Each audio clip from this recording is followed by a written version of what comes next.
But humanitarian aid has its limits. What happens when crimes against humanity are committed? When a genocide takes place in front of our eyes? When humanity fails? In the most horrific way, the Rwandan genocide makes it clear to MSF and to the world that in such extreme circumstances, humanitarian organizations are not able to treat and protect the wounded and cannot even ensure the security of their own staff. Rwanda, April 1994.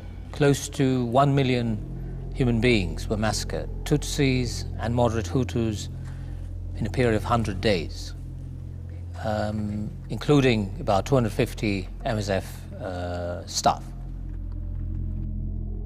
When I think of Rwanda, I think of the 20th of April, 1994, when MSF houses in 2 refugee camps were raided. They were set on fire. All our MSF staff were taken out violently. Their identity cards were closely examined for their ethnic groups. MSF Tutsi staff were placed on one side, MSF Hutu staff were placed on the other. The militia then gave the MSF Hutu staff guns and machetes, and they asked to kill their Tutsi colleagues. Those that refused were hacked to death in the most ruthless manner possible. We lost 50 MSF staff that day.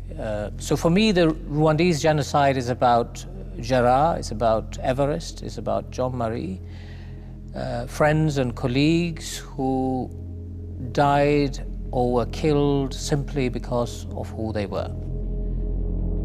When I think of the Rwandese genocide, it reminds me of the 23rd of April, 1994, when 150 civilians in the Butare hospital, women, children, they were massacred in front of our own eyes. Among them were several MSF staff. Sabine was one of those. Sabine was a Hutu. She was 7 months pregnant. She was a good friend. When they came to take Sabine, I intervened physically. I got between the soldier and I screamed, "Well, Sabine is Hutu. Sabine is Hutu, leave her alone." The soldier opens his back pocket, takes out a piece of paper on which there were several details. It was a list. He looks at me, he looks straight into my eyes, and he says, "Doctor, you are right.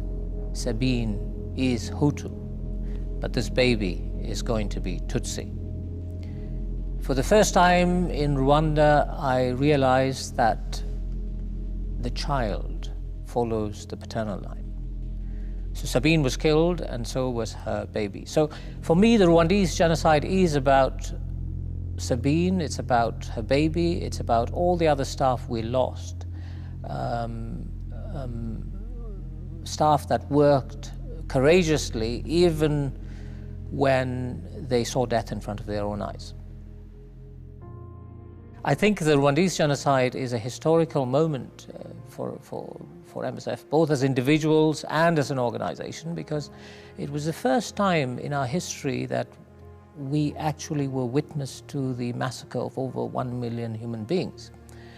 And in particular, it involved the massacre of close to 250 MSF colleagues. Such losses have been, and it still is, unprecedented in our history.